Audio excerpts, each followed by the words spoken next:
BJP বিধায়কের পুলিশকে শাসানোর এই ভিডিও ঘিরেই শুরু হয়েছে বিতর্ক। এই ছবি রবিবার রাতে নারায়ণপুর থানা চত্বরের। সিপিএমের পার্টি অফিস দখলে অভিযুক্তদের কয়েকজনকে থানায় নিয়ে আসে পুলিশ। এরপরই সেখানে পৌঁছে যান রাজারহাট নিউ টাউনের বিজেপি বিধায়ক পীযূষ কানোরিয়া। থানার সামনে দাঁড়িয়েই পুলিশকে হুমকি দিতে শোনা যায় তাকে। 50টা মাইক লাগিয়ে ক্লাবে পূজা করবে আর আমরা পার্টি প্রোগ্রাম করবো, 6টা চং লাগাতে হবে, নাহলে চং দিয়ে লোককে তুলে নিয়ে আসবেন। দালালি মারার জায়গা পাচ্ছেন না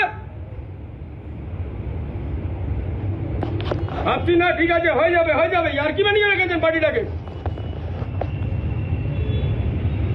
দালালে ভর্তি আপনার নারায়ণপুর থানা। আগে খুশি তার থেকে কেস, পয়সা না দিলে আপনাদের এখানে কেস রেজিস্টার হবে না। এরপর ফোনেও হুঁশিয়ারির সুরে কারোর সঙ্গে কথা বলতে দেখা যায় তাকে। আমি বলছি, কোথায় আছেন আপনি? আপনি কোথায় আছেন? আসুন, আপনার থানা দাঁড়িয়ে আছে, আসুন। হ্যাঁ বলুন, আপনার থানায় দাঁড়িয়ে আছে, আসুন না। পুলিশের বিরুদ্ধে তোলাবাজির অভিযোগ করছে, এটা কি করবেন? আপনি তো বিধায়ক। ধরা একদিন পড়বেই, আর যেদিন ধরে নেব আমার সরকারের দিকে আঙুল উঠছে, আমার মুখ্যমন্ত্রীর দিকে আঙুল উঠছে, ছেড়ে কথা বলবো না, নিশ্চিত থাকুন।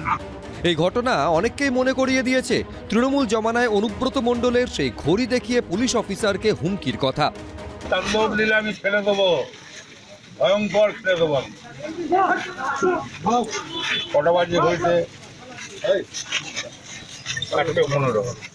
7টা পর্যন্ত টাইম দেওয়ার, 9টা মধ্যে আমি ঢুকে যাবো। একজনের বাড়ি ঘর রাখবো না, চুরমার করে দেবো। আর যাদের জায়গায় মোটরসাইকেল আছে নিয়ে আসুন, ইউসুফ থেকে 1,000 টাকা অ্যারেস্ট করুন। যারা মেরেছে তারা মোটরসাইকেল আছে, আমরা দেখছি, ইমিডিয়েটলি অ্যারেস্ট করুন, কোনো কাহিনী শুনবো না।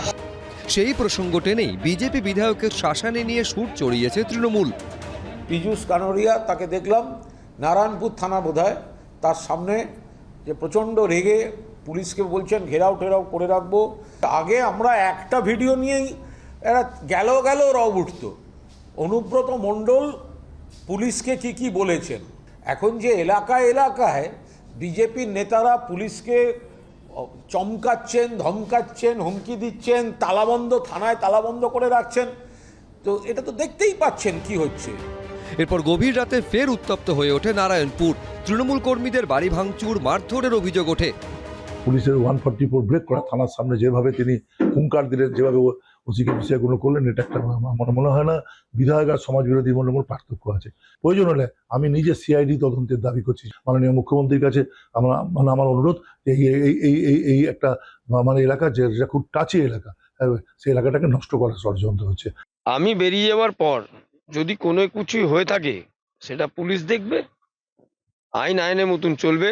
আমি কোনোদিন আইনকে নিজে হাতে তুলে নিই না, আর সেটা আমি বরদাস্তও করি না। কিন্তু যদি কেউ ভাবে যে পয়সা ছড়িয়ে এলাকার ভিতরে ড্রাগস আর গ্যাঁজার ব্যবসা চালু করে নিতে পারবে, তাকেও আমি ছেড়ে কথা বলবো না, নিশ্চিত থাকতে পারবে। সব মিলিয়ে এই ঘটনা ঘিরে নারায়ণপুরে এখন নারদ চলছে। জয়ন্ত পাল, আশাবুল হোসেন, এবিপি আনন্দ। এবিপি আনন্দ, এগিয়ে থাকে, এগিয়ে রাখে।